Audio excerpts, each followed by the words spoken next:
Antes de comenzar. Sobre el Padre, del Hijo y del Espíritu Santo, ven, Dios te salve María, llena eres de gracia, el Señor es contigo. Bendita tú eres entre todas las mujeres y bendito es el fruto de tu vientre, Jesús. Santa María, Madre de Dios, ruega por nosotros pecadores, ahora y en la hora de nuestra muerte. San José, Ruega por nosotros. San Pío X, Ruega por nosotros. del Padre, del Hijo y del Espíritu Santo. Amén. El Padre me ha pedido dar una pequeña introducción que no me cuesta mucho, la introducción del Padre Cortés, porque cuando lo conozco bien, lamentablemente es recíproco también, ese es el problema. Y también por la función que está ejerciendo en este momento. El Padre Joaquín Cortés es superior del Distrito de América del Sur de la Fraternidad Sacerdotal San Pío X. Entró en el seminario en el año 94, de origen salteño, norte de Argentina. Fue ordenado sacerdote el 11 de diciembre del año 1999 y su primer destino fue Santiago de Chile, donde estuvo hasta el año 2014, son 13, 14 años, haciendo el ministerio en el priorato de la capital chilena. Allí estuvo encargado de la construcción, lo principal, lo más visible, podríamos decir, más allá de toda la santificación de las almas, de un nuevo priorato, un magnífico priorato en Las Condes, en Santiago de Chile. Y después fue nombrado acá, en Mendoza, en febrero del año 2014, donde estuvo hasta agosto 2020. Bueno, la mayoría por eso lo conoce. El Padre está encargado entonces del Distrito de América del Sur.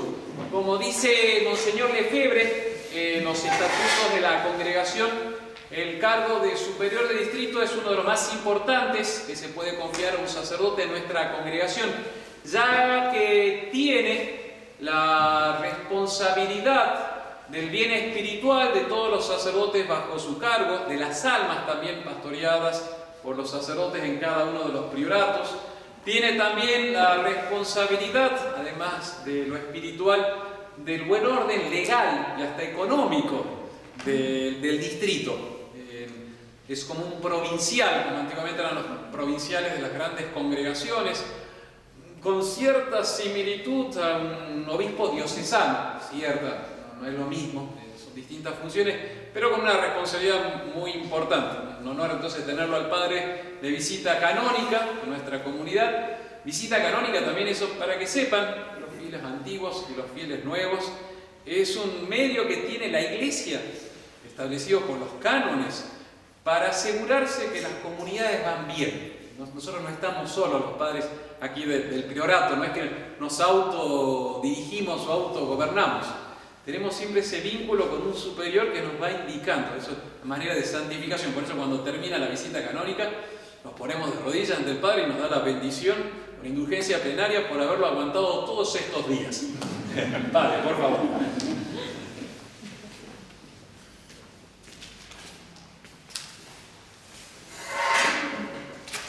Semejante introducción nos parece importante.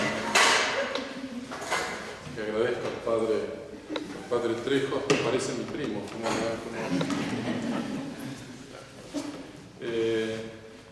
Es un peligro esto de las cámaras, porque esta conferencia ya la dije en otros lados, entonces quizás algunos ya la vieron, pero bueno, ¿qué va a hacer?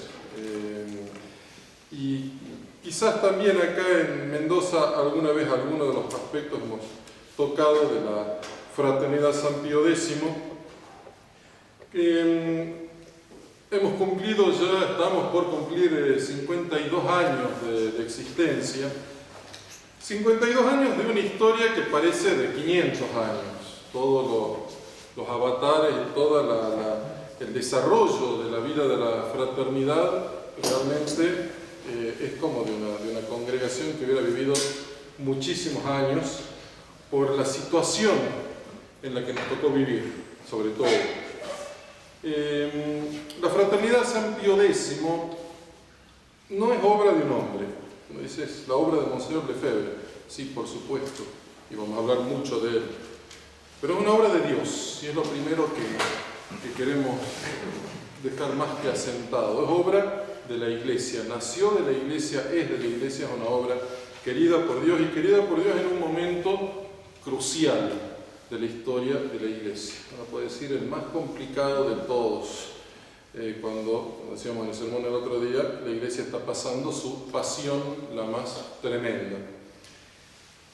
De Monseñor Lefebvre, el fundador, no vamos a hablar de toda su vida, solamente un esbozo rápido, porque vamos a concentrarnos en su gran obra, que fue la Fraternidad San Pío X.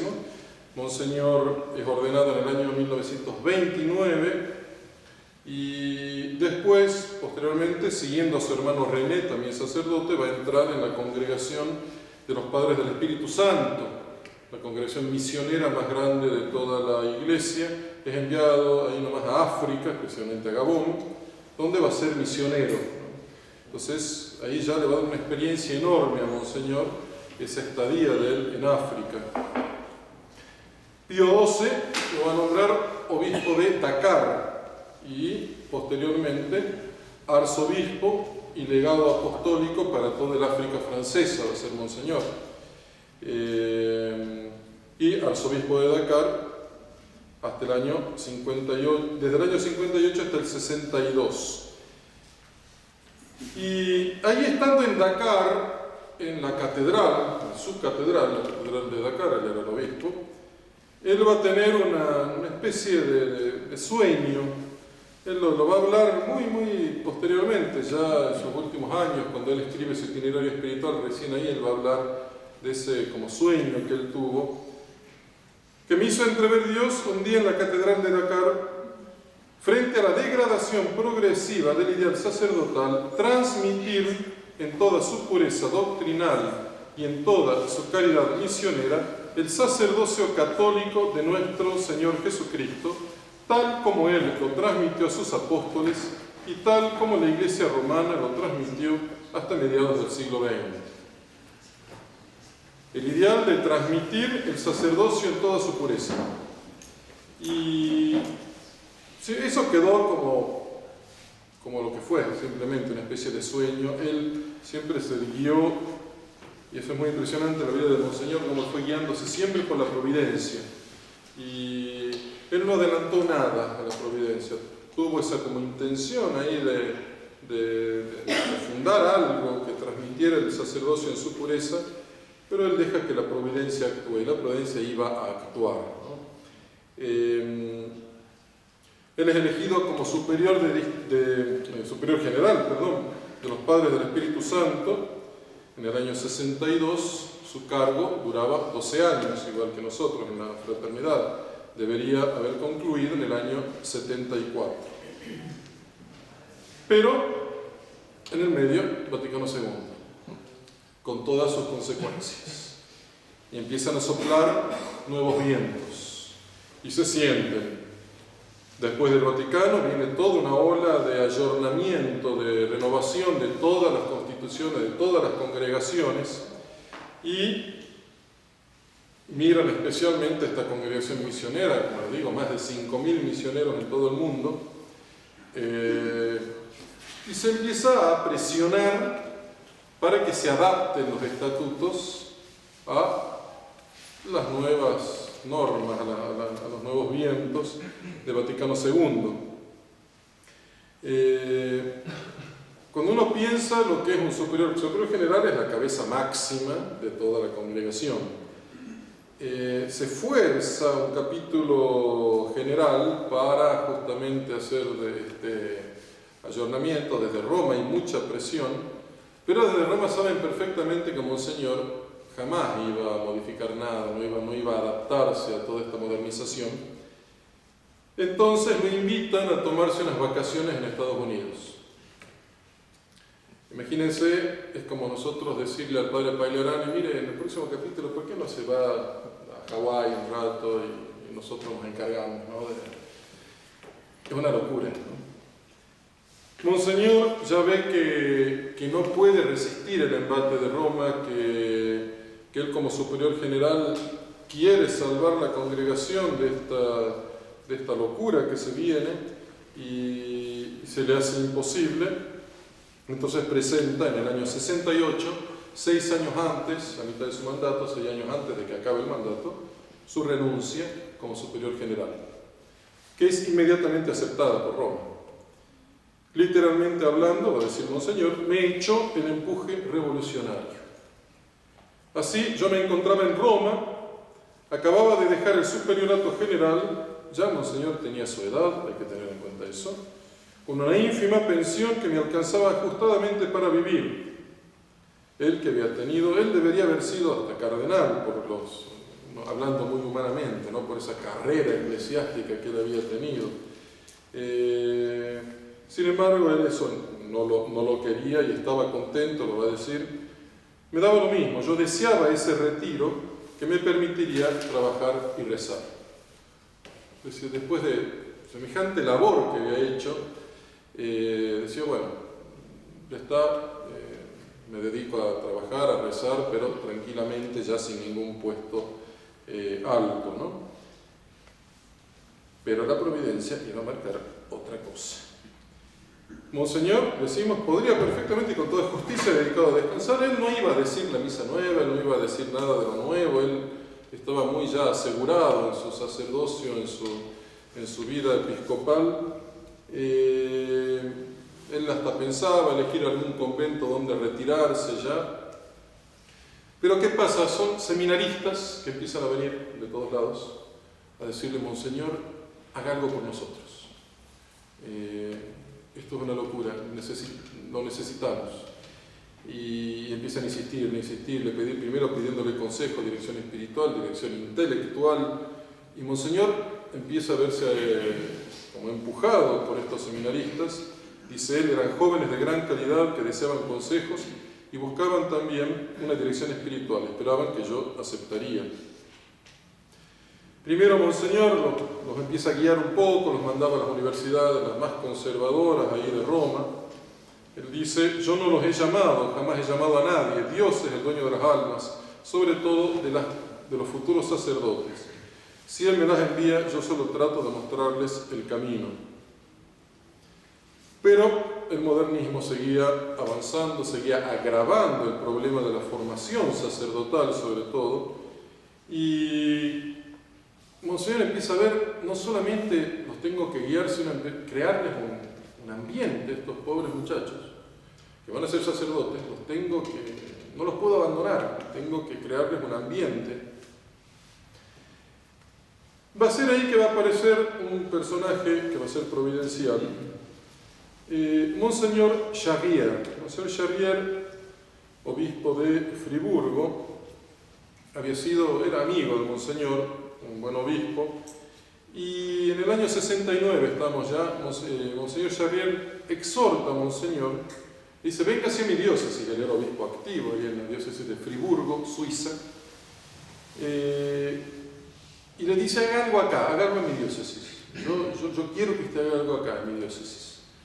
Y lo alienta mucho a Monseñor. ¿Por qué lo conocía? Monseñor Charrier había pasado por África en el año 58, en Senegal, cuando estaba Monseñor ahí, y lo había ayudado con unas obras a Monseñor, y había quedado muy impresionado Monseñor Charrier con la obra gigantesca que había hecho Monseñor Lefebvre en África, ¿no? Entonces tenía mucha confianza y además sabía la posición tan recta, tan ortodoxa, ¿no?, de Monseñor Lefebvre. Monseñor Charrier me recibió con los brazos abiertos y me dijo, pero ¿por qué no hace algo aquí en Friburgo? Entonces, ¿qué va a hacer Monseñor?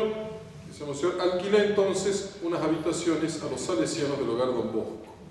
Un hogar, una casa gigantesca tenían los salesianos, una de las alas la alquila Monseñor, estaba no vacía, pero bueno, cabía mucho, y Monseñor le alquila al hogar Don Bosco, a los salesianos, una parte del convento de ellos para empezar esta especie de seminario, ¿no? Pero, va a decir Monseñor, el primer año fue muy penoso, se va a hacer esperar, ¿no?, la fundación, puesto que por una parte padecí una enfermedad que casi me lleva a la tumba, Y por otro lado, el ambiente en que nos encontrábamos no era favorable a la formación de jóvenes seminaristas. Entonces, les dice a los seminaristas, miren, llegamos hasta acá, yo no puedo hacer ya nada más, yo los voy a acomodar en algún seminario un poco más conservador, para que continúen sus estudios, les voy a encontrar algún obispo benévolo que los encardine, pero los seminaristas saltan y dicen, no, monseñor, usted no nos puede hacer eso. ¿Cómo nos va a abandonar?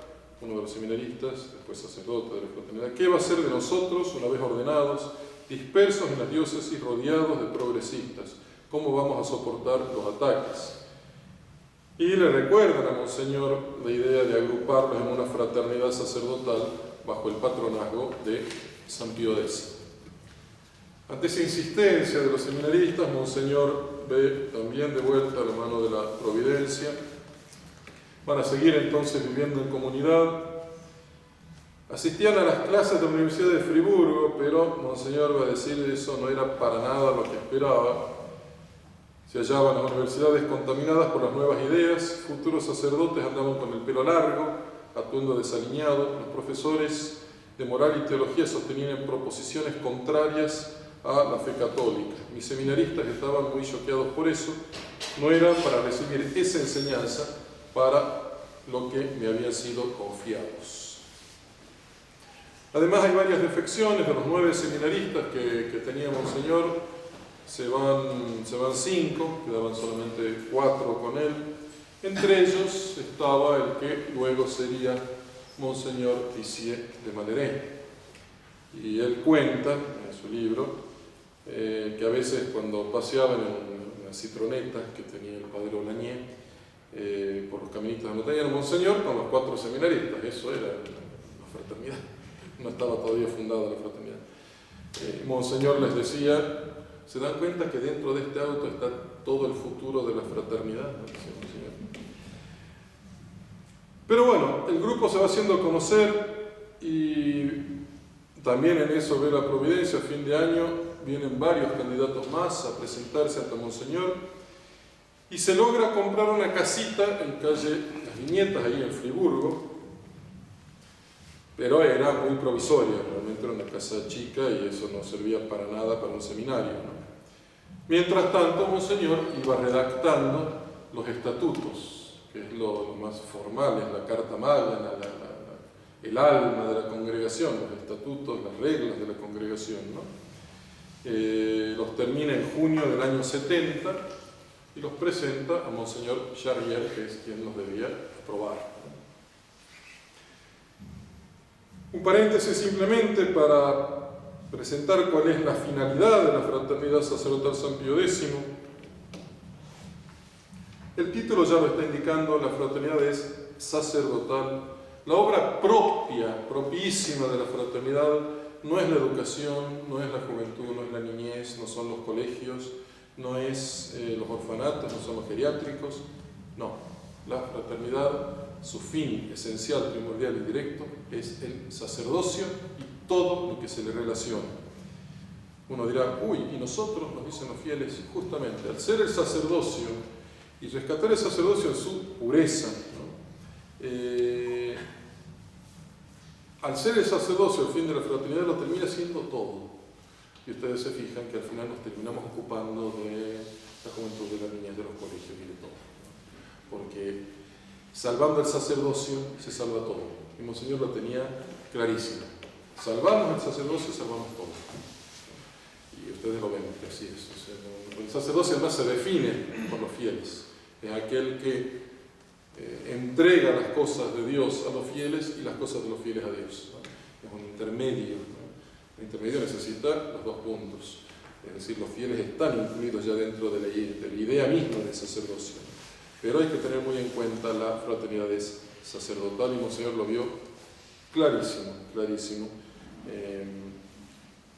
Realmente muy providencial como monseñor iba siguiendo y viendo, teniendo esas luces para la fundación de la congregación. 14 artículos tienen nuestros estatutos. totalmente sacerdotal y tomista la constitución de la fraternidad. Dice Monseñor, les leo algunas partes, ¿no?, del directorio. Se basa todo en una fe que crecerá con el estudio meditado de las realidades naturales y sobrenaturales que a los seminaristas enseñan la filosofía, la teología, la Sagrada Escritura, la historia de la Iglesia, el derecho canónico, procurando reunir todas las cosas en nuestro Señor Jesucristo bajo la égida de Santo Tomás de Aquino, especialmente en su Suma Teológica, donde hallarán el alimento más seguro para una fe esclarecida, una piedad profunda y una predicación eficaz y ardiente. El sacerdote, que es el religioso de Dios, ha sido elegido por Dios para realizar el acto principal de la virtud de religión, que es el sacrificio. Deberá tener una vida continua de oración que ha de ser el alma de su apostolado. Habla más adelante de la caridad también que se ejerce en la vida común, le va a dar mucha importancia a la vida común, que será fraterna según los lazos de respeto y de afecto que los unan a la autoridad paterna del superior. De ahí la obediencia fiel, espontánea y alegre, el afecto mutuo entre los seminaristas, libre de toda familiaridad vulgar y el cuidado del bien común. Tan es así que el recto comportamiento de los súbditos depende del recto ejercicio de la autoridad. Los futuros sacerdotes deben estar separados del mundo de corazón y, por tanto, desprendidos de los bienes del mundo y alejados de la concupiscencia de la carne. Deben adquirir y practicar la virtud de templanza con sus hijas, que son la castidad de la pobreza, la renuncia, la modestia, el uso del hábito eclesiástico que manifiesta su fe y su pertenencia a la clericatura, y la mortificación, esto es, la aceptación generosa del sufrimiento en unión con nuestro Señor. Bueno, podría citar todo porque realmente muy pocas páginas, de una sencillez asombrosa, porque es muy cortito nuestros estatutos, pero son una joya de espiritualidad sacerdotal combinada con realmente un sentido teológico de la Iglesia, con ese soplo sobrenatural de la sabiduría, más la experiencia de ese obispo que se vuelca en cada página. Bueno, realmente es una obra de arte, es esa obra, los estatutos de la congregación, bien providencial, bien de Dios. 7 de octubre, estamos siempre en el año 70. En octubre del 70, 7 de octubre, Día de la Virgen del Rosario, curiosamente, antes que nazca la fraternidad, que van a ser 2 meses después, un mes después, nace el seminario de Ecón. Entonces, el seminario de Ecón va a nacer antes que la fraternidad. Un grupo de amigos del cantón, toda Suiza está dividida en cantones. Ecón está en el cantón del Valais, que es un cantón de la Suiza francesa, de los cantones más católicos de Suiza. Un grupo de amigos que habían comprado en el año 68, 2 años antes, habían comprado una casa que había pertenecido durante casi 700 años a los canónigos del Gran San Bernardo. ¿Por qué la habían comprado? Porque querían evitar la profanación. Iba a ser transformada en un hotel, creo, no sé el padre. ¿En qué iba a ser transformada? Bueno, una cosa así, ¿no? Y estos amigos muy católicos que se juntan, compran esto, y la providencia les va a poner ahí a Monseñor Lefebvre para ver, ellos que no sabían qué hacer con esa casa, bueno, ahí estaba la providencia indicándoles qué hacer con esa casa. Y se la donan entonces a Monseñor Lefebvre para su obra, para que ahí empiece el primer seminario de la fraternidad. Va a ser el seminario, la casa madre de la fraternidad, va a ser Ecón. Sin embargo, en una casa que había estado abandonada mucho tiempo, era necesario hacer un montón de refacciones, ampliaciones, modificaciones, y Monseñor no tenía ni un peso. Tenía la providencia, tenía San José, eso sí, y muy de su lado, porque se lo va a ver muy claramente, lo va a decir Monseñor también. Tengan en cuenta también cómo Monseñor empieza a ser conocido, empieza a viajar bastante. Él estaba en París y una señora pide hablar con él tenía que ir a Roma, no estaba en París, pero tenía que ir a Roma y el avión salía ahí dentro de poco, pero lo llama una señora que quería verlo, y lo quería ver con cierta urgencia. Monseñor no tenía tiempo, pero insiste tanto la señora que a veces pasa, que bueno, Monseñor dice, bueno, la recibo por lo menos un ratito, y esta señora estaba muy, muy agradecida a Monseñor por la actuación que él había tenido en el concilio, y quería, como agradecimiento, darle una ayuda bastante generosa, que era exactamente el monto que Monseñor necesitaba para las refacciones de ECON. Dice Monseñor, era para expresarme su satisfacción por lo que yo había hecho en el concilio y prometerme ayuda en el combate que yo llevaba, cosa que hizo generosamente. Los nuevos edificios de ECON iban a pagarse. San José fue muy impresionante siempre en toda la historia de la fraternidad. Yo estoy resumiendo un montón. Bueno, lo mismo los padres, si ven que me estoy salteando algo importante, quieren intervenir, son bienvenidos también. Es así que llega una fecha de oro, que tiene que estar grabada hacia fuego en los corazones de los fieles de la fraternidad. 1 de noviembre del año 1970. 1 de noviembre del año 70. Es la fundación, vamos a decir en términos canónicos, la erección canónica por Monseñor François Charrier de la Fraternidad Sacerdotal San Pío X. Cuando Monseñor Charrier aprueba y funda, sí, es la erección canónica de la fraternidad, el nacimiento de la fraternidad. Después de haber redactado los estatutos presentados a Monseñor Charrier, Monseñor cuenta sus intenciones cuando le pide ese reconocimiento oficial. Dice Monseñor Lefebvre: esta fecha del 1 de noviembre de 1970 es para mí un acontecimiento capital en nuestra historia, como fecha del nacimiento oficial de la fraternidad. La Iglesia la dio a luz en ese día. La fraternidad es obra de la Iglesia. La fraternidad es obra de la Iglesia. Yo me hubiera horrorizado ante el hecho de fundar algo sin la aprobación de un obispo. Era preciso que fuese de la Iglesia.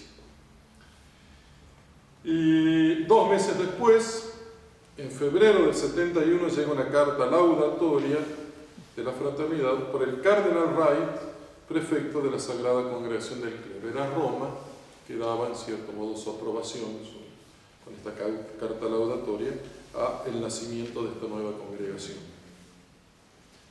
Entonces, la fraternidad nació canónicamente, normalmente, como lo hacen todas las instituciones religiosas de la Iglesia, obteniendo la aprobación dentro de una diócesis. En nuestro caso fue Friburgo, en Suiza. Esa erección por Monseñor Charrier la constituye en persona jurídica dentro de la Iglesia Católica, con todas las obligaciones y derechos que le da el derecho canónico.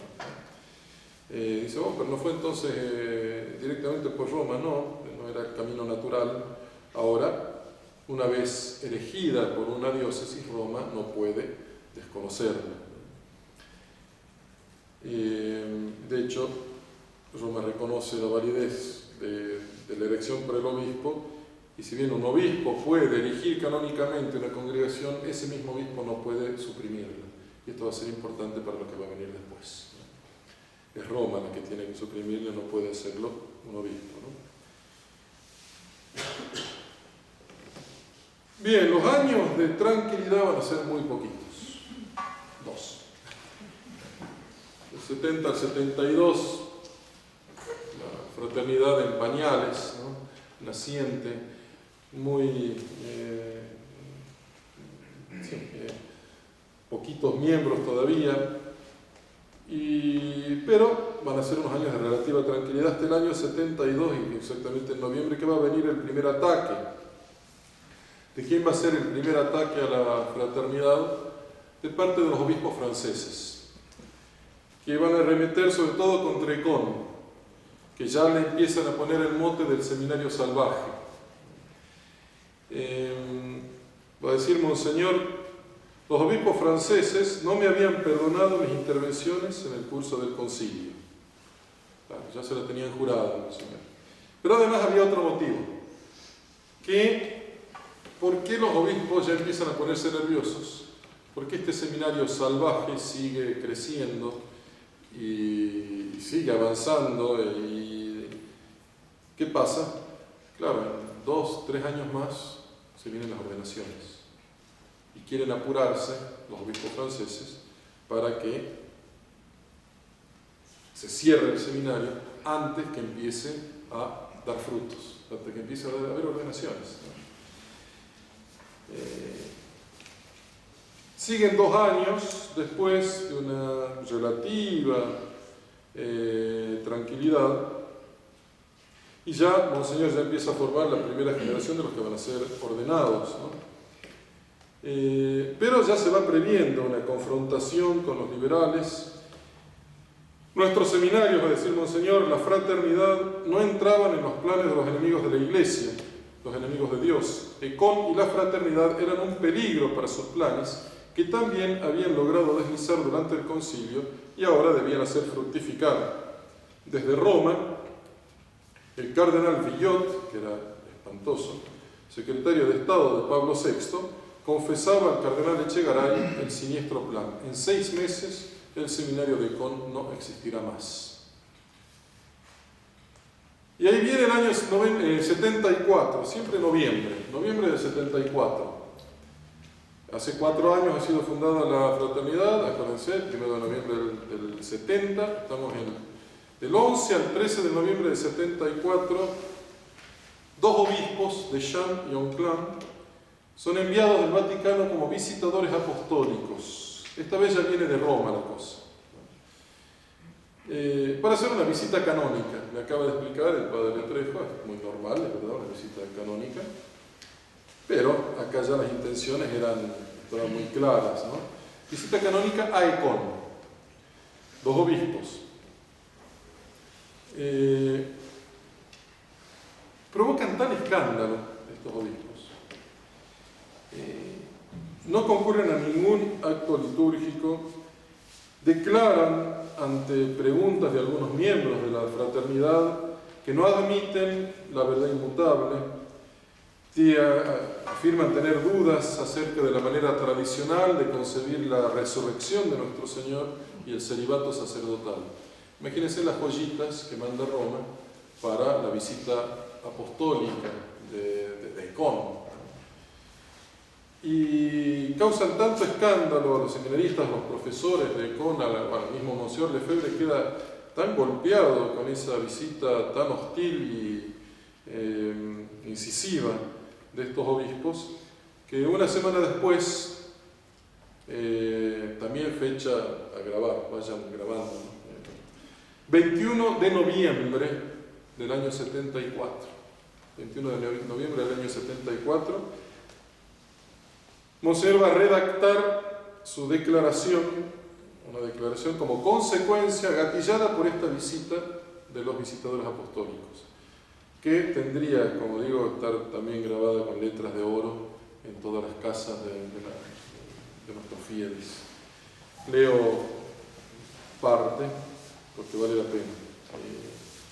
Va a decir Monseñor: nos adherimos de todo corazón, con toda nuestra alma, a la Roma católica, guardiana de la fe católica, de las tradiciones necesarias al mantenimiento de esa fe, a la Roma eterna, maestra de sabiduría y de verdad. Por el contrario, nos negamos, y nos hemos negado siempre, a seguir la Roma de tendencia neomodernista y neoprotestante, que se manifestó claramente en el Concilio Vaticano II y después del Concilio en todas las reformas que de él salieron. Todas esas reformas, en efecto, contribuyeron y contribuyen todavía a la demolición de la Iglesia, a la ruina del sacerdocio, al aniquilamiento del sacrificio y de los sacramentos, a la desaparición de la vida religiosa, a una enseñanza naturalista en las universidades, en los seminarios, en la catequesis, enseñanza nacida del liberalismo y del protestantismo, condenada repetidas veces por el magisterio solemne de la Iglesia. Ninguna autoridad, ni siquiera la más elevada en la jerarquía, puede constreñirnos a abandonar o a disminuir nuestra fe católica, claramente expresada y profesada por el magisterio de la Iglesia desde hace 19 siglos.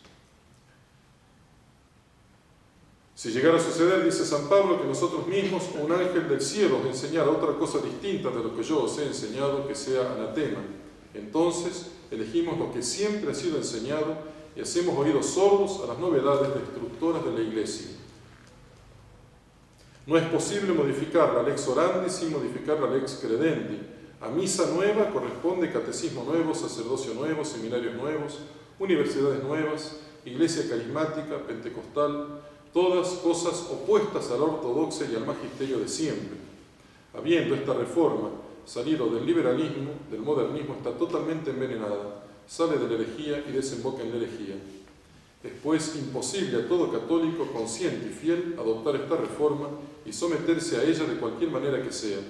La única actitud de fidelidad a la Iglesia, a la doctrina, para nuestra salvación es el rechazo categórico a aceptar la reforma. Es por ello que sin ninguna rebelión, ninguna amargura, ningún resentimiento, proseguimos nuestra obra de formación sacerdotal bajo la estrella del magisterio de siempre, persuadidos de que no podemos prestar un servicio más grande a la Santa Iglesia Católica, al soberano pontífice y a las generaciones futuras. Es por ello que nos atenemos firmemente a todo lo que ha sido creído y practicado respecto a la fe, las costumbres, el culto, la enseñanza del catecismo, la formación del sacerdote, la institución de la Iglesia, por la Iglesia de siempre, y codificado en los libros aparecidos antes de la influencia modernista del concilio, esperando que la verdadera luz de la tradición disipe las tinieblas que oscurecen el cielo de la Roma eterna. Y haciendo esto con la gracia de Dios, el auxilio de la Virgen María, de San José, de San Pío X, estamos convencidos de mantenernos fieles a la Iglesia Católica Romana, a todos los sucesores de Pedro, y ser los fieles dispensadores del misterio de nuestro Señor Jesucristo. Monseñor, acabando de leer la declaración, los seminaristas se levantan y lo aplauden, conscientes que estaban viviendo realmente un momento crucial. Dejando de lado cualquier prudencia humana y a la luz de la fe, Monseñor acababa de declarar abiertamente esa especie de guerra, podemos decir así, ese conjunto de la reforma posconciliar. Claro, no cae para nada bien semejante declaración, imagínense, a Roma. Es así que es llamado a Roma en dos entrevistas, en febrero y en marzo del 76, delante de tres cardenales, Wright, Garrone y Tavera. Es llamado una entrevista, pero en realidad, sin decírselo, pasa a tener un proceso. Al final de esas dos sesiones tuve la impresión de haber sido engañado. Se me invitaba a una conversación y en realidad tuve que enfrentarme a un tribunal decidido a condenarme.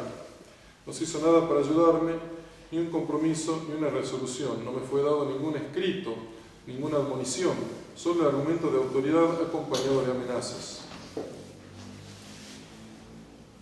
El 6 de mayo de 1975, Monseñor Mamí, sucesor de Monseñor Charrier en Friburgo, suprime el decreto de erección de la fraternidad firmado por el predecesor en el año 70, es decir, 5 años después de su erección, la fraternidad es suprimida, ilícita e inválidamente suprimida por Monseñor Mamí. Ese mismo día, 6 de mayo de 75, una carta de la Sagrada Congregación de la Educación Católica, firmada por esos tres cardenales que lo habían entrevistado, juzgando que la declaración del 21 de noviembre es inaceptable en todos sus puntos. Después de ese simulacro de proceso, de dos conversaciones que no conversaron sino sobre mi declaración para condenarla, sin reserva, sin matiz, sin examen, Monseñor Mamí suprimió la fraternidad y el seminario con aprobación de la Comisión de Cardenales. La declaración de Monseñor va a ser la justificación para la supresión de la fraternidad. Estaban buscando una excusa, ¿no? Monseñor, ¿qué va a hacer? Va a presentar un recurso, va a apelar, presenta un recurso a esta decisión, motivado en 3 razones. Va a decir Monseñor, la única congregación romana que tiene facultades requeridas para examinar mi declaración del 21 de noviembre es la doctrina de la fe, no la educación católica. Segundo motivo, si la declaración es inaceptable, condenen al autor, condenen a mí, no condenen, no supriman la obra. Tercero, el argumento que ya les había dicho, si un obispo elige canónicamente una congregación, Roma, ese mismo obispo no puede, o su sucesor, no puede suprimirla, sino que tiene que venir de Roma.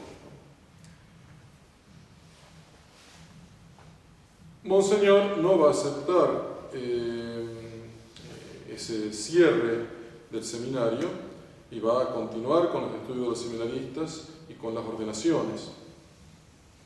El 10 de junio del 75 se rechaza sin ningún examen el recurso de Monsieur Lefebvre, pero ese mismo mes, 2 semanas después, el 29 de junio del año 75, Monseñor ordena 3 sacerdotes y 13 subdiáconos en el orden. Ese mismo día, el mismo 29 de junio, una carta manuscrita de Pablo VI a Monseñor pidiéndole que acepte la supresión de la fraternidad, que acepte el Concilio Vaticano II, que dice, Pablo VI, no tiene menos autoridad e incluso, bajo ciertos aspectos, es más importante que el Concilio de Nicea.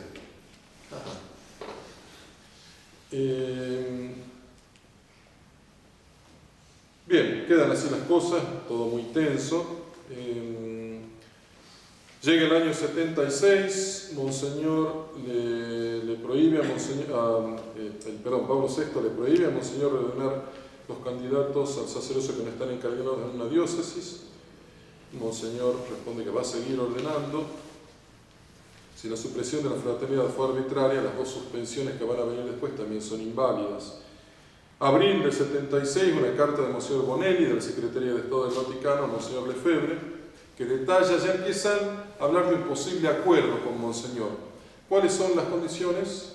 Aceptar Vaticano II, todos sus documentos, adhesión a la persona de Pablo VI, a todas sus enseñanzas, y seguir el misal de Pablo VI.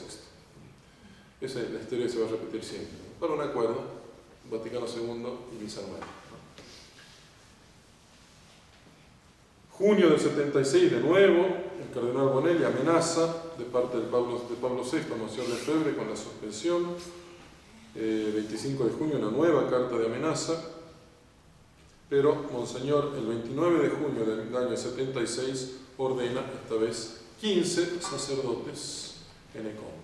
Un golpe fuerte. Había sido enviado día antes un jesuita, el padre Danís, por Pablo VI para convencer que no hiciera las ordenaciones, y le decía, le ponía el misal de Pablo VI, mire, Monseñor, celebre una vez con este misal y todo quedará arreglado.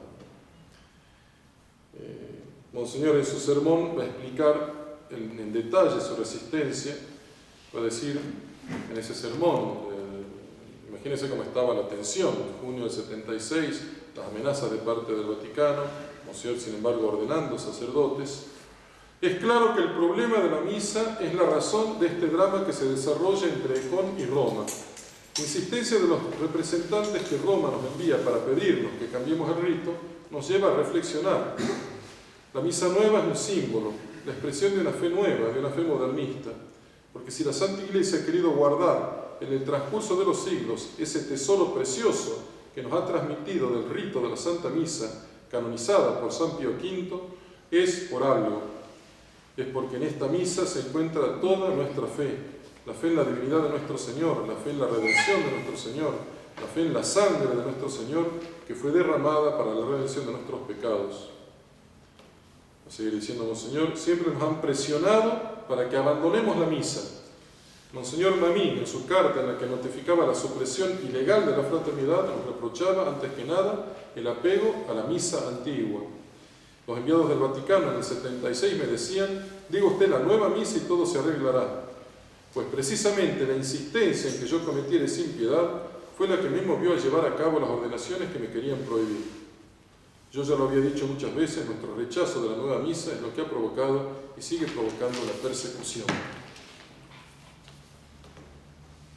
1 de julio del 76 se le confirma entonces a Monseñor, después de las ordenaciones, la suspensión a colatione ordinum.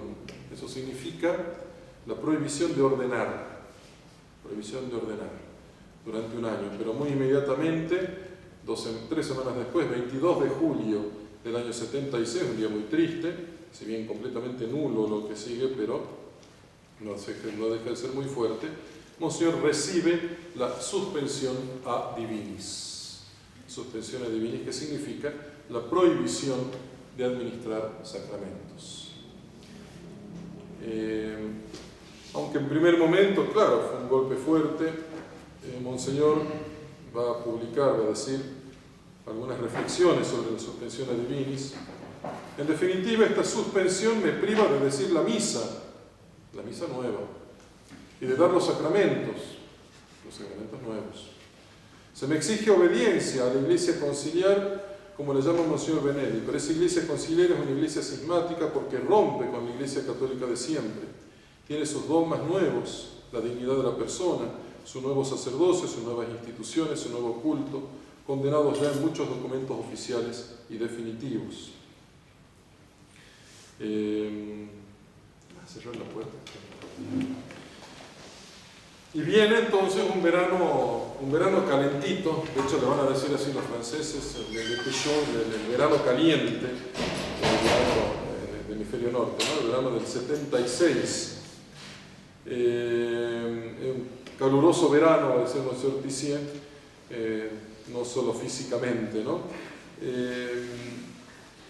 Los medios literarios, artísticos, universitarios empiezan todo a conmocionarse. Monsignor es una figura muy conocida, las esferas, aún en esferas políticas en Francia hay un movimiento fuerte con todo lo que pasaba en Econ, ¿no? ¿Y qué va a hacer Monseñor? Primero le van a sugerir que haga una misa en la cual él exponga sus razones, que se muestre Monseñor públicamente como el defensor, ¿no?, de la fe. El primero va a decir, no, eso sería casi como provocar a Roma, pero después lo va a pensar y va a decir, sí, voy a hacer la misa. Y va a ser una misa pública que nunca esperó que fuera a haber tanta gente. Va a ser un mes después de su suspensión, en agosto del 76, en Lille. Lille es al norte de Francia, él era de esa región, cerca ya de Bélgica, podemos decir, bien al norte de Francia. Va a ser la famosa, no sé si escucharon hablar, la famosa Misa Prohibida de Lille. También una fecha muy hermosa, 29 de agosto del 76, una ceremonia especial. Y ya los diarios empiezan a efervecer, toda una cosa muy todo a hervir. Los titulares eran impresionantes. Nuevo paso hacia el cisma. Monseñor quiere dar una repercusión mundial para su misa en Lille. Monsignor Lefebvre, otro titular, desafía hoy a Pablo VI con la misa prohibida. Bueno, los diarios hacían, por supuesto, dulce, ¿no?, con todo esto. Y fue muy impresionante porque no se esperaba tanta gente y le iban diciendo, Monsignor, ya son 2.000, son 3.000, son 4.000. Terminan siendo casi 10.000 fieles los que van a asistir a esa misa, que para Monsignor fue muy, muy impresionante, fue muy gratificante también. Era el apoyo de sus ovejas al pastor diciendo, Monsignor, estamos con usted. Nosotros tampoco nos creemos esa suspensión que usted ha recibido, ¿no? Era el apoyo de sus fieles, ¿no? Celebra esa misa en un gran, como especie de estadio, un Palacio de los Deportes, en Lille, transformado en inmensa capilla. En Roma denunciaba Pablo VI la actitud de desafío a las llaves de Cristo. Monseñor, sin embargo, decía en su homilía, no, queridos fieles, esto no es un desafío, sino una manifestación de nuestra fe católica. No considero estas condenas como válidas, ni canónica ni teológicamente. Santísimo Padre, se dirige al Papa, Santísimo Padre, devolvernos el derecho público de la Iglesia, es decir, devolvernos el reinado social de Cristo, devolvernos la verdadera Biblia y no esta Biblia ecuménica, devolvernos la verdadera misa, una misa jerárquica, la misa dogmática, que defiende nuestra fe y que era la de tantos y tantos siglos y que ha santificado a tantos católicos, devolvernos nuestro catecismo, según el modelo del catecismo del Concilio de Trento, porque si no una fe precisa, ¿qué será de nuestros niños mañana? ¿Qué será de las futuras generaciones? Ya no conocerán más la fe católica y eso ya lo comprobamos hoy en día. Imagínense, lo estaba diciendo en el año 76, Monseñor. La revolución hizo mártires, por eso no es nada al lado de lo que ha hecho el Concilio Vaticano II. El Concilio ha hecho sacerdotes apóstatas a su sacerdocio. Con toda sinceridad, paz y serenidad no puedo ni quiero, por estas suspensiones que me han infligido, sometiéndome a ellas por el cierre de mis seminarios y por la negativa a seguir haciendo ordenaciones, contribuir a la destrucción de la Iglesia. En el momento de mi muerte, cuando nuestro Señor Jesucristo me pregunte: ¿qué has hecho de tu episcopado? ¿Qué has hecho de tu gracia episcopal y sacerdotal? No quiero tener que escuchar de la boca del Señor: tú has contribuido con los demás a destruir la Iglesia. Y tiene una repercusión tremenda. Ahí ya si era conocido Monseñor, esta misa como que explota en el mundo. O sea, los medios, como les decía, como un reguero de pólvora, ¿no? Todo lo que sucede con la misa esta de Lille. Y va a popularizar la imagen de Monseñor, le van a poner como epíteto el obispo de hierro, el defensor intrépido de la misa tradicional, opositor de las reformas, ¿no? Esas reformas que en la Iglesia estaban vaciando los seminarios, vaciando los noviciados, ¿no? Y eso sí, él venía pidiendo, también es importante decirlo, hace rato Monseñor venía pidiendo que el Papa lo reciba. El Papa no lo quería recibir, ya esto hace que el Papa al final diga: bueno. El 11 de septiembre del año 76, un mes después, tiene Monseñor una entrevista con Pablo VI en Castel Gandolfo. No empieza nada bien. Pablo VI era un hombre muy torturado, lleno de nudos. Él se lo toma como personal, una cosa que era tan objetiva, el combate de Monseñor. Si había alguien que no era para nada pasional, era Monseñor Lefebvre, y Pablo VI, muy enojado con Monseñor Lefebvre, lo tomaba como que Monseñor estaba en contra de él como persona, ¿no? De hecho lo empieza retando y acusando: ¿por qué usted no me quiere? No me quiere, no se trata de querer, no querer, ¿y por qué usted le hace hacer a sus seminaristas un juramento en contra mía? Monseñor se agarraba la cabeza, él mismo lo cuenta, que se agarraba la cabeza: pero santidad, ¿cómo puede ser que usted que yo haga un juramento en contra del Papa? El único juramento, le explica a Monseñor, que hace el seminarista es el juramento de fe católica y el juramento antimodernista, que lo deberían hacer desde San Pío X todos los seminarios, no es en contra del Papa, al contrario. Bien, no termina bien la entrevista, no se llega a nada, por supuesto. Un mes después, 11 de octubre, una carta manuscrita de Pablo VI pidiéndole de vuelta que adhiera al concilio, que reconozca la legitimidad de la nueva misa y que ponga a disposición de la Santa Sede todo el seminario y todas las casas de la fraternidad en el mundo, ¿no? Y todos sus miembros. Del año 77 al 82, más o menos, va a venir. Son como los años de, podemos llamar así, de controversia teológica. Hasta ahora, fíjense, era solamente palo a Monseñor: cierra el seminario, obedezca, acepte Vaticano II. Nunca se había analizado nada de lo que él decía, nunca se habían puesto a ver, bueno, realmente este obispo está diciendo algo en contra de la fe, ¿qué está atacando? ¿Cuál es su...? No, era obedezca. Al ver que no lograban nada, empieza una especie de controversia teológica. Monseñor tuvo que defender su posición y la de la fraternidad en el orden teológico, en contra de la libertad religiosa, la nueva liturgia, Vaticano II, y en el orden práctico, ¿no? ¿Por qué usted hace ordenaciones sin permiso, confirmaciones sin permiso, cómo funda prioratos sin permiso, jurisdicción de los sacerdotes, ¿no? Pero siempre las propuestas de solución van a ser las mismas de parte de Roma. En el orden teórico debe aceptar Vaticano II y la reforma litúrgica y doctrinal, ¿no? En el orden práctico, debe aceptar la supresión de la fraternidad. Pero nunca se llegaba a nada. El 28 de enero del 78 vino una serie de preguntas de la Sagrada Congregación de la Doctrina de la Fe, Monseñor Lefebvre, sobre esos puntos, ¿no?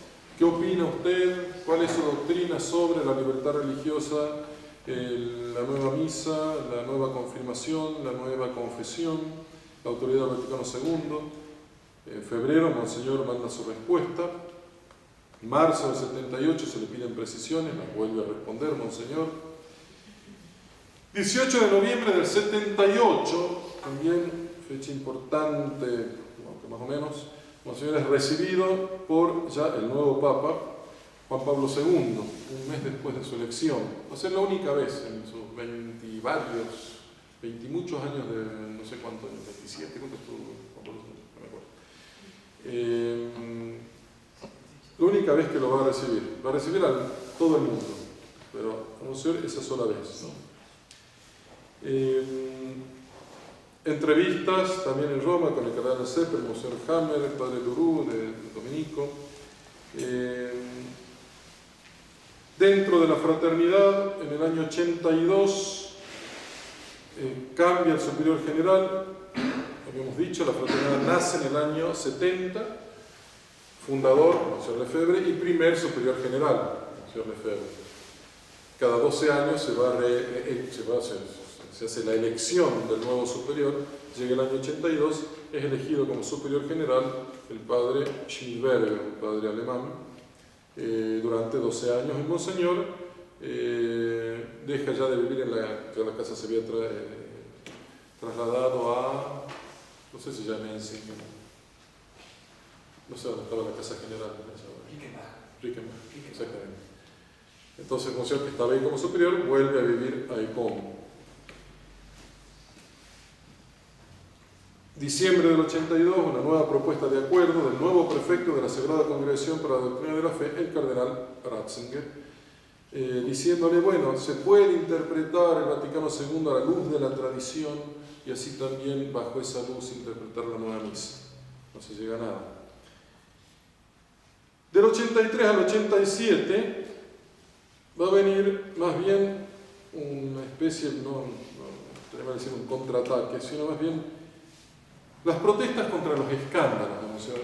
Monseñor Lefebvre ve que como lamentablemente su santidad Juan Pablo II se lanza en una carrera ecuménica realmente y tremendamente escandalosa, ¿no? En Australia una mujer semidesnuda lee la epístola de la misa de Pacucía, el Papa besa el Corán, recibe al terrorista Arafat en el 82 al primado de los anglicanos, en el 82 a los masones de la Nay Brit, en el 84 al Dalai Lama, en el 86 a todas las religiones en Asís, en el 86 al patriarca ecuménico de Constantinopla, en el 95, pero nunca más Juan Pablo II va a celebrar la misa de su ordenación y nunca más va a recibir a Monseñor Lefebvre. 21 de noviembre del 83, cuando empieza toda esta fiebre ecuménica, y ya sostenido también públicamente con otro obispo muy heroico, que va a ser Monseñor de Castromayer, obispo de Campos en Brasil, una diócesis que se había mantenido muy católica. Ya los dos, acuérdense, el anterior ha sido 21 de noviembre también del año 74. 9 años después, Monseñor envía un nuevo manifiesto episcopal, con una carta abierta al Papa en el que se denuncia una concepción ecumenista de la Iglesia, el gobierno colegial, la orientación democrática de la Iglesia, un falso concepto de los derechos del hombre, un concepto erróneo del poder del Papa, un concepto protestante del santo sacrificio de la misa y la divulgación libre de las herejías. En marzo del 85 se publica el libro La Carta Abierta a los Católicos Perplejos, que todos deberían leer, es como el primer libro para introducir en todo este problema, muy ameno, pero que es gatillado, como se lo escribe, a multiplicarse los escándalos ecuménicos, ¿no? 31 de agosto del 85, otra carta de Monseñor Lefebvre y Monseñor de Castromayer antes del sínodo conmemorativo de los 30 años del Vaticano II. Noviembre del 85, presentación de sus dubias sobre la libertad religiosa a la Sagrada Congregación para la Doctrina de la Fe. Esto va a ser muy importante. Presentan unas dudas muy teológicas, muy bien estudiadas en contra de la libertad religiosa, Monseñor Lefebvre y Monseñor de Castromayer. mostrando la ruptura entre la enseñanza de todos los papas hasta Pío XII y la libertad religiosa definida por Dignitatis Humanae del Vaticano II. En agosto del 86, Monseñor, así como sintiéndose impotente ante lo que estaba por suceder en Asís, manda una carta a varios cardenales pidiéndole que recapaciten. En mayo del 87, él recibe la respuesta a sus dudas, que son escandalosas.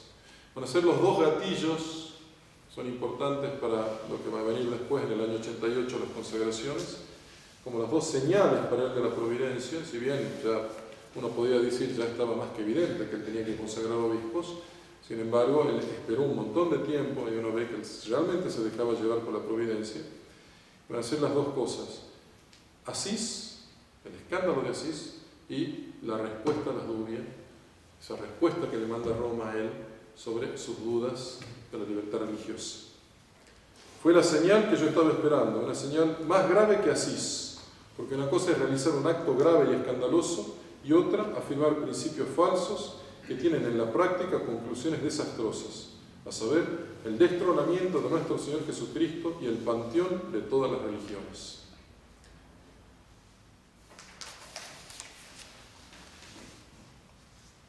En junio del 87, también gatillado por todo esto, publica Lo destronaron, otro libro también muy impresionante de Monseñor. El subtítulo resume el tema: del liberalismo a la apostasía, la tragedia conciliar. Llegamos a los años 87-88, ante el poco caso que se hace de sus advertencias, de sus pedidos, de todo el estudio que él está presentando, ante la agravación de la crisis, ante la apatía total de los obispos, y dándose cuenta, porque era evidente que Roma lo que estaba esperando era la solución biológica, que el Monseñor se muriera,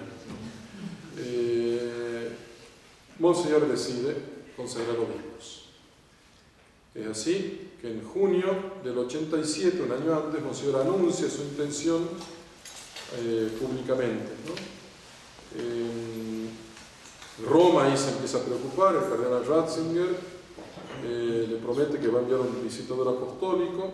El visitador apostólico, el cardenal Gañón, visita las casas de la fraternidad durante un mes, de noviembre a diciembre del 87. Él está chocho, visita todo y dice que está todo bien, participa de las ceremonias en Icón y dice, termina alabando. O sea, el visitador le sale mal porque la Virgen Inmaculada se digna escuchar nuestras oraciones fervorosas para que la obra de formación que se lleva a cabo maravillosamente en esta casa encuentre todo su resplandor para la vida de la Iglesia. Pónganse en la situación: es un cardenal en una casa suprimida, con un obispo suspenso divinis, asistiendo él a la ceremonia del obispo suspenso divinis, lo cual es pecado grave. ¿Qué tanto creen ellos mismos en la suspensión? O sea, era una locura, ¿no? Y poniendo, no, todo fenómeno, está todo bien. Entonces, bueno, ¿cuál es el problema? Ante eso, Roma debe haber quedado medio perplejo ante lo que dice Gañón. Mayo del 88, parece realmente que Roma está aceptando lo que Monseñor pide respecto a los obispos, y se firma un protocolo en el cual se dice: sí, le vamos a dar obispos a la fraternidad. Pero cuando estamos hablando del 5 de mayo del 88, cuando se trata de decidir la fecha y el candidato, ahí empiezan a dar vueltas, Monseñor ve la mala voluntad y le dicen: bueno, pero además ustedes se tendrían que retractar de los errores, tendría que dar todo. Bueno, ve la mala voluntad, así que 6 de mayo, al día siguiente del 88, Monseñor rompe el protocolo que había firmado el día anterior, porque le dan como irrealizable. Sí, te vamos a dar obispos, pero no te lo vamos a dar. Al final era eso, ¿no? Y es así, estamos en mayo, ¿no? Pero bueno, en junio, un mes después, el 30 de junio del 88, también fecha de oro, Monseñor Lefebvre, acompañado de Monseñor de Castromayer, consagra 4 obispos en Ecón para la Santa Iglesia, para la fraternidad, pero justamente para mantener la tradición. Ese mismo día se anuncia la excomunión de los 2 obispos consagrantes y de los 4 consagrados. Excomunión tan inválida como la pena de suspensión, absolutamente inválida. Del 85 al 95 va a venir la consolidación de la obra. Es muy impresionante y todos los testigos de la época vieron como Monseñor, que fue siempre un hombre muy estable. Hay que pensar los problemas de conciencia que tenía con todo lo que estaba pasando, ir en contra del Papa. Hoy con Francisco nos resulta tan natural, pero en ese momento ir en contra del Papa, de lo que el Papa está diciendo, de lo que él solo, y consagrar, pero años para esa decisión tan fuerte de consagrar. Pero una vez que consagra, Monseñor, siempre, repito, fue un hombre muy estable, de mucha paz, pero hubo como una paz suplementaria cuando él consagra. Ahora sí ya estamos seguros, ese era el alivio. Se le notaba en el rostro, Monseñor, el alivio cuando ya se hacen, ¿no?, las consagraciones episcopales. Y cesa todo contacto, sobre todo con la pena que acaba de recibir, con todo contacto con Roma, ¿no? En enero del 89 celebra sus 60 años de sacerdocio en París, Monseñor Lefebvre, 20.000 fieles. Enero del 90 publica su itinerario espiritual, es como su testamento espiritual a nosotros, a sus hijos, siguiendo la suma de Santo Tomás. Y es así que el 25 de marzo del año 91, muy santamente fallece Monseñor Lefebvre en Martigny, Suiza, cerca ahí de Con, 25 de marzo, el día de la encarnación del Verbo, la anunciación de la Santísima Virgen. Y contrariamente a lo que muchos creían y esperaban, la fraternidad siguió su rumbo. De hecho, tenemos muchos más años sin Monseñor que con Monseñor.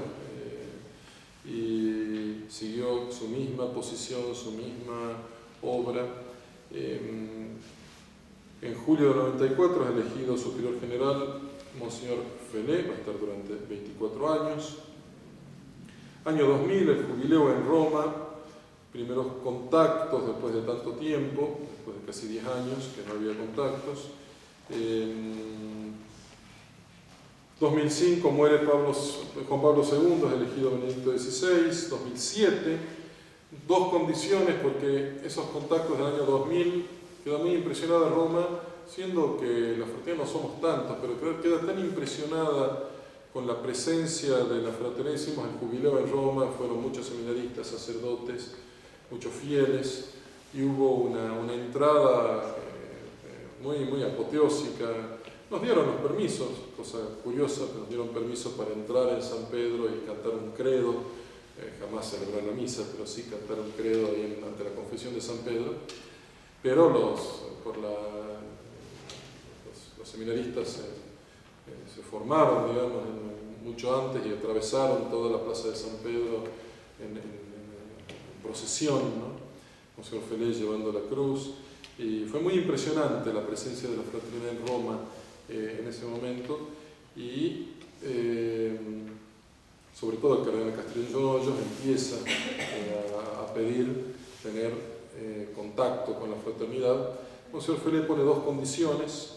Dice: ya nos dieron tantos palos, nos cortaron tantas veces, que para poder empezar a hablar, y si vamos a hablar de teología, pero antes que eso pedimos que la misa se libere para el mundo entero y que se levante ese fantasma de la excomunión.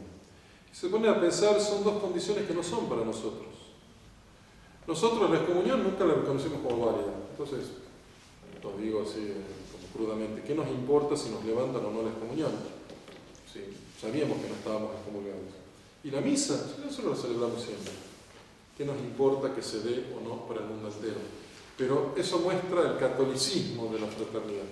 La fraternidad quería el bien para el mundo entero, para todas las almas. ¿Cuánta gente que no se acercaba a esa misa porque no se la celebraba? ¿Cuántos sacerdotes que no celebraban esa misa porque pensaban que estaba prohibido, porque no la conocían?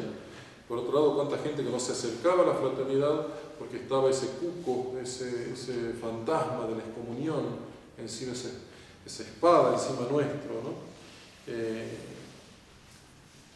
Benedicto XVI, imperfectamente, pero no se podía pedir mucho más, pero termina haciéndolo en el año 2007, ese documento de liberación de la misa, porque imperfectamente pone al pie de igualdad la misa nueva con la tradicional, pero muchos se quejaron de que hayamos agradecido eso. Lo que se agradeció es simplemente el gesto de levantar la prohibición para todos los sacerdotes del mundo de la misa tradicional. Lo mismo con las excomuniones, ¿no? En el año 2009. Vuelvo a repetir, nunca hemos creído en la validez de esas excomuniones, pero el fantasma había que disiparlo, ¿no? Así que en el año 2010 comienzan las discusiones teológicas con Roma. 2012 hay un cierto temblorcito como en México hoy, ayer, con ese intento de acuerdo. Cuando termina quedando muy claro que de Roma nos pedían lo de siempre, es decir, aceptación del Vaticano II, liturgia nueva y todo, bueno, se acaban las conversaciones. 2013 renuncia Benedicto XVI, elegido Francisco. 2018 elegido el padre Pagliarani como superior general de la fraternidad. Y el 1 de noviembre de 2020 celebramos los 50 años de existencia, que como ven son como 500 años.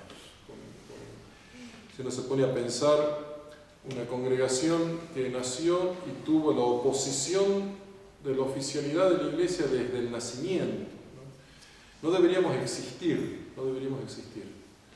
La fraternidad debería estar hace rato aplastada, suprimida. Tuvimos un montón de pruebas, se nos fueron los sacerdotes por un lado, por el otro. Es así, es verdad. Pero la fraternidad siempre siguió en pie y con el mismo espíritu católico, el espíritu del fundador, que repito, es el espíritu católico. Monseñor, de hecho, muy significativa la frase que quiso que estuviera en su tumba. Yo no hice nada nuevo, lo mío no es algo nuevo, no es una secta, no es algo, yo no soy ningún gurú, yo transmití lo que recibí, frase de San Pablo, transmití lo que recibí, nada más.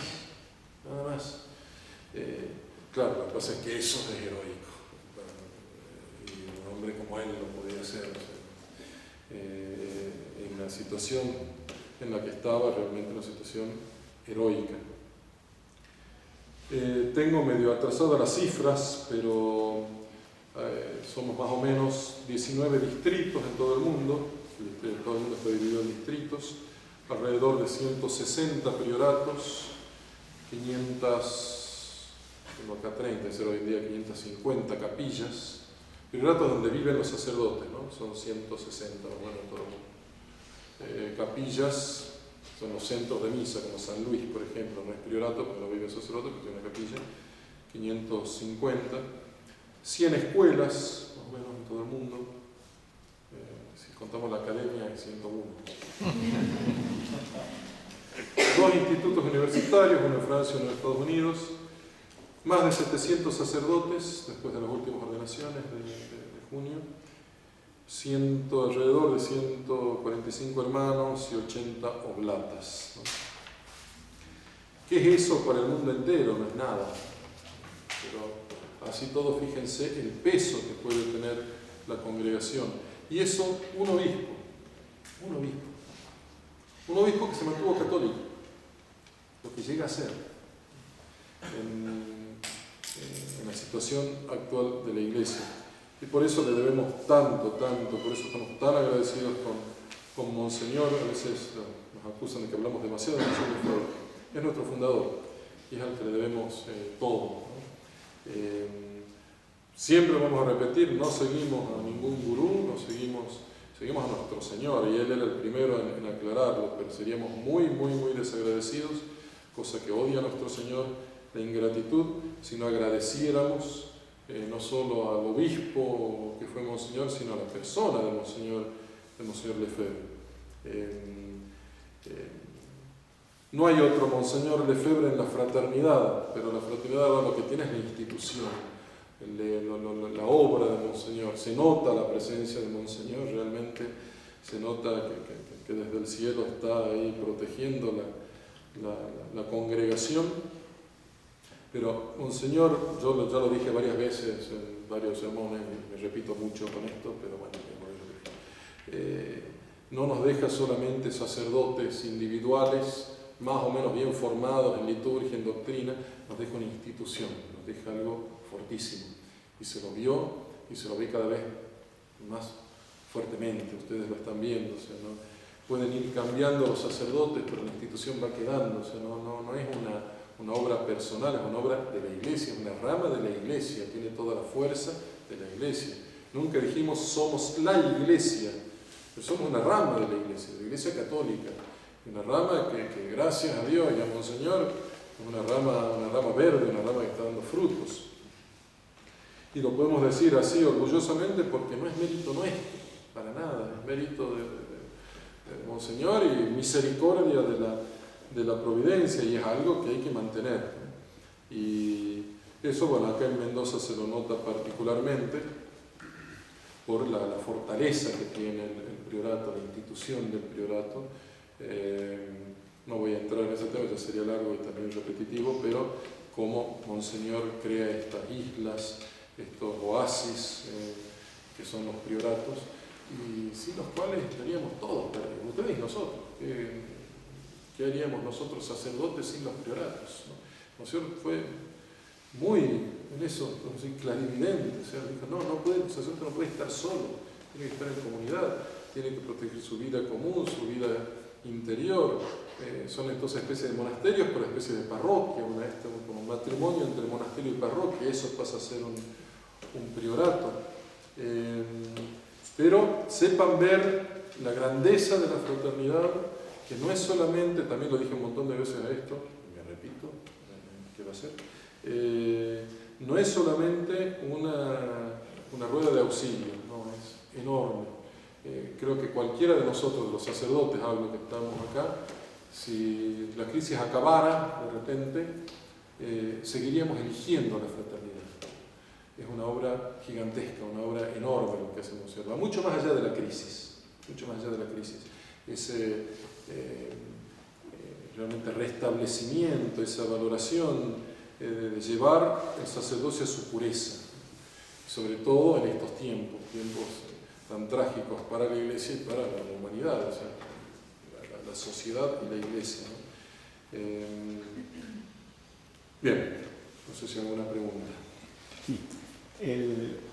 Hoy se nota claramente lo que antes, en los años 70, no se lograba vislumbrar, porque hoy todos los que abandonaron a Monseñor Lefebvre, todos los Ecclesia Dei, toda la gran traición del año 88, hoy están siendo castigados y le exigen la misa nueva y le prohíben rezar la misa vieja y nunca les consagraron obispos. Y es un poco así. La Ecclesia Dei nace como una trampa. Una traición. Más allá de la buena intención, no vamos a juzgar intenciones, ¿no? En todos aquellos que se adhirieron después a la Ecclesia Dei, pero se nota hoy en día como, de hecho, ya acabaron con la Ecclesia Dei.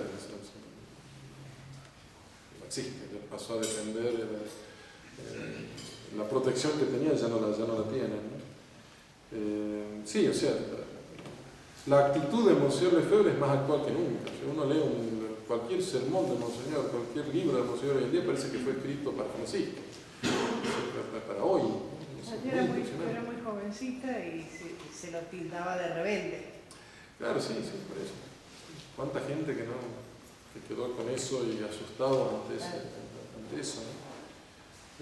Pero también es importante ver cómo Monseñor no es que cortó y un loquito que vino cortó con todo, no, o sea, se bancó todos los palos y fue a Roma y habló con el Papa y le mandaba cartas, o sea, había una comunicación, Primero por el respeto al sumo pontífice y después como para hacerle abrir los ojos también. Entonces llegó un momento que no se pudo más y dijo, bueno, tengo que consagrar, si no se muere todo. Pero no fue un caprichoso ni un exaltado, al revés. Padre, una pregunta, por ignorancia. Sí. No entiendo por qué, si la supresión no correspondía a un obispo, ¿por qué no la mandaba a Roma? En vez de decirle acepte la supresión. Y por otro lado, esa sería una pregunta.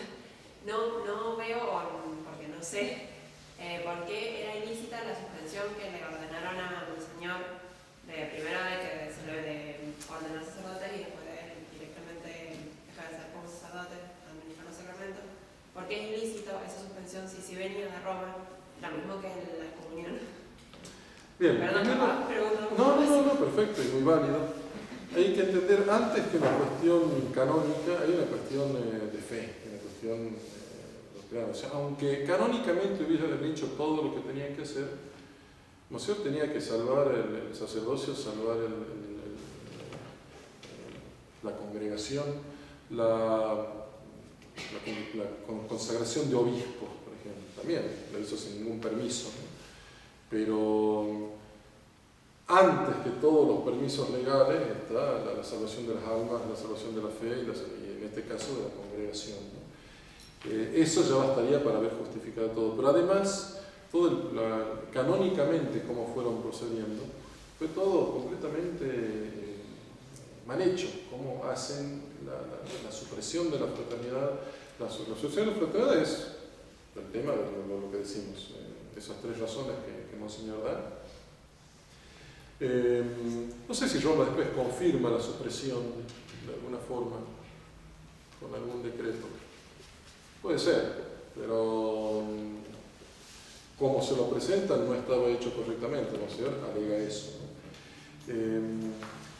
Y el pedido de no ordenar sacerdotes, Monseñor que dice, yo no puedo contribuir, por eso es tan importante esa misa en Lille, cuando dice, yo no puedo contribuir a la autodestrucción de la Iglesia. Si yo me someto a esas prohibiciones, yo estoy contribuyendo a la autodestrucción de la Iglesia, porque la Iglesia necesita sacerdotes, la Iglesia necesita obispos católicos. Si yo no sigo consagrando sacerdotes y después no consagro obispos, se acaba todo. Esa es la razón principal, ¿no? Le piden una obediencia falsa, una obediencia a una fe que él no podía aceptar, ¿no? Lo que dice, yo no puedo someterme a esa obediencia, a esa fe. Le piden obediencia a Vaticano II, obediencia a todas las nuevas doctrinas, a toda la nueva liturgia. Yo no puedo hacer eso. Eso es lo que no podemos de ninguna forma. Además está toda la cuestión canónica, no sé si más o menos me estoy explicando, pero no puedo someter a mis fieles y a la vez no los puedo dejar abandonados. Yo voy a ir por la vía normal, como hizo con los obispos. Yo voy a pedir que Roma ir por la vía ordinaria, que Roma me permita consagrar. No me lo permita, voy a consagrar lo mismo.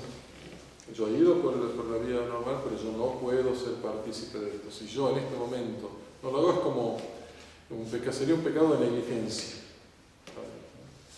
Yo soy obispo, tengo el poder, estoy viendo todo lo que estoy viendo, Dios me está mostrando todo lo que me está mostrando, me puso en mis manos esta congregación, yo no lo pedí, yo no lo busqué, lo tengo acá, yo no puedo hacer lo que me están pidiendo.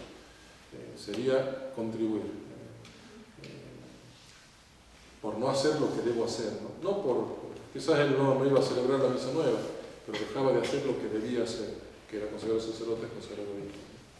Padre, de hecho no sé si en la parte jurídica no hay como un artículo o un número de canon en el que él se ampara, que era este tema de la necesidad para tomar esas decisiones que toma por ahí, que parecen arbitrariamente, es decir, no tuvo la autorización necesaria, pero él se ampara como en esa situación de urgencia que había y de necesidad que era, o sea, en esto, si no lo hago, claro, entonces que eso es también todo lo que justifica también nuestra jurisdicción hoy en día, el estado de necesidad, pero que que ellos no lo reconocen. O sea, para Roma no hay ningún estado de necesidad de nada, se toma la primavera. Entonces, si no me aceptan ese principio, además se nos cae todo el... Pero no es una cosa subjetiva nuestra, es una realidad que hay una crisis, ¿no? Padre, ¿no nota que después de esto, de estas tradiciones custodias y todo eso, las supresiones, el vamos por todos, no viene un poquito por nosotros en forma solapada después? Que Francisco apunte a nosotros. Sí, como... No sé, puede ser, como puede que no, es un hombre tan... No sé, con Francisco nadie sabe nada, Dios debe saber, pero ¿qué pasa por esa cabeza? A nosotros nos sigue dando favor, entonces ¿por qué no nos...?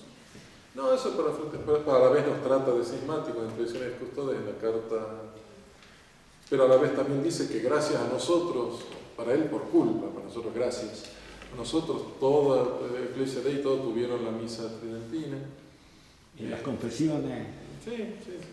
Padre, una pregunta, ¿qué es la Fraternidad de San Pedro? La Fraternidad de San Pedro, justamente lo que está diciendo aquí el doctor, nace como una copia, lo que se intenta hacer es una copia de la Fraternidad de San Pío X, pero oficial. Es decir, para aquellos que quieren ser dinosaurios, para aquellos que quieren atenerse a la liturgia de siempre y todo eso que les gusta, y que no se vayan a la Fraternidad de San Pío X que está excomulgada, creamos esta comisión eclesial de ahí con esta congregación que es la Fraternidad de San Pedro, que calca nuestros estatutos, de hecho se visten igual, todo igual, pero oficiales, ¿no? Pero con el paso del tiempo se fue viendo que era todo un engaño, porque cada vez tuvieron que hacer más concesiones, ¿no? Ya el hecho de callarse y no poder condenar todo lo que nosotros condenamos ya es un mal enorme, ¿no? Aunque no tuvieran que celebrar misa nueva, pero a veces han tenido que celebrar misa nueva, han tenido que ceder en un montón de cosas, porque claro, están bajo la garra de Roma.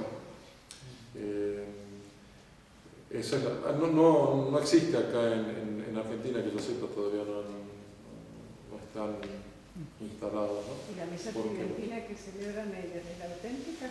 Sí, no, la liturgia es la liturgia de siempre, no sé si habrá cambiado, imagino que no. Pero acá no se trata solamente de un tema litúrgico, eso es lo que siempre dijo Monseñor y la fraternidad. La liturgia es una consecuencia de una doctrina, y en la cual no se puede prevaricar, ¿no? Y quizás ellos también conservan la doctrina o tratan de, pero ya el hecho que se tengan que callar de los errores del modernismo y ya es un mal enorme. Pero además le fueron pidiendo concesiones, de repente el Jueves Santo celebrar la misa crismal con el obispo y de repente similar a Campos.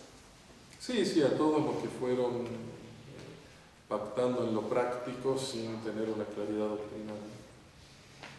Padre, una más para que no me quede en el tintero. Después de ver este repaso tan extenso y suponiendo que estén zanjadas todas estas dudas que podamos tener. Fue larga.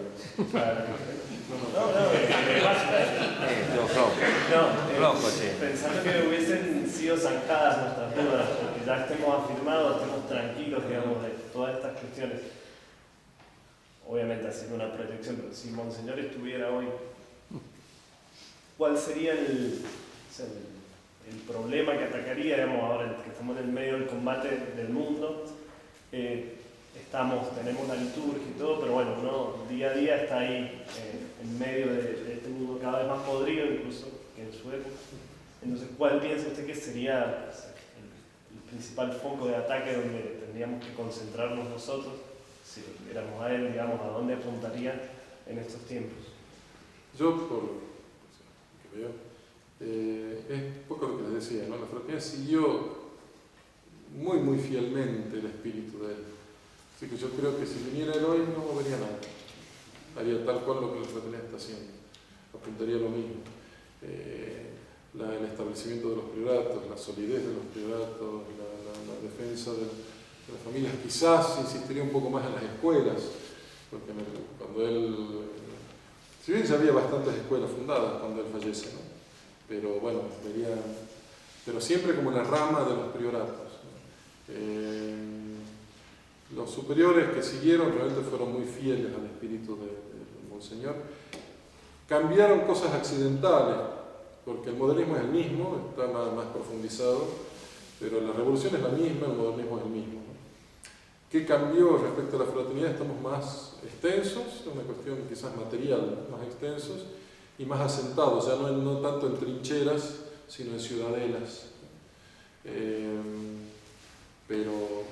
Con respecto a nosotros, puede ser que esos ámbitos en los cuales, o sea, saliendo del priorato, digamos, los ámbitos en los cuales nosotros nos movemos, como que cada vez son más ateos, cada vez la moral, sí, digamos, está más...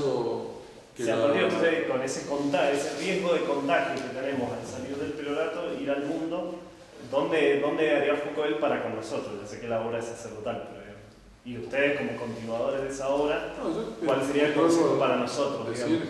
que no se aparten de los prioratos, que se agarren de los prioratos. No podemos nosotros suplir lo que la sociedad no da, ¿no? Pero realmente se va creando alrededor del priorato todo por eso digo que es mucho más que la misa, hay una cuestión social también alrededor del priorato fortísima, ¿no? Agarrarse de ahí. Sí. Pero bueno, toda esa obra también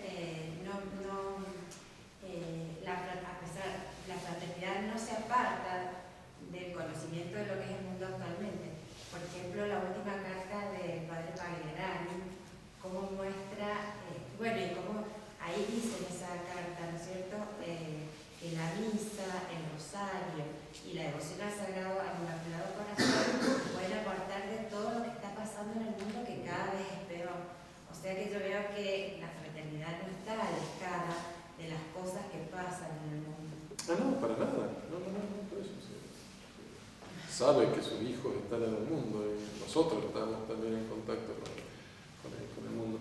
Pero fíjese cómo las soluciones que pone el mismo padre Pagliarani, está muy buena esa carta, son las que siempre dijimos, venimos insistiendo hace 50 años, el rosario, la misa, es decir, la solución siempre es la misma, porque la revolución es la misma. Quizás con más urgencia empezamos a gritar un poco más, porque la cosa está más, nos estamos ahogando más. Lo que dice el padre Pagliarani en su carta, él insiste en el rezo del rosario, la devoción al corazón de María y la Santa Misa. La devoción a la Virgen y la devoción a la Misa. Por el rosario y particularmente la devoción al corazón de Nuestra Señora, que es lo que es Fátima, y la misa como central, ¿no?, en la vida de los católicos. Bien, acá.